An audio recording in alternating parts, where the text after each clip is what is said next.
in your life. Discovering your true self starts here. Let's dive in. Who am I? What do I want? What is my purpose? These questions might seem overwhelming, but they hold the key to self-discovery. Take a moment to reflect. What do you want to contribute to the world? What kind of friendships do you desire? What unique skills and talents do you possess? Who are your heroes, and what does success mean to you? To find answers, quiet your mind.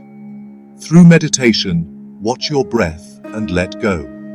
Ask these questions before you sleep, and allow your subconscious to work its magic.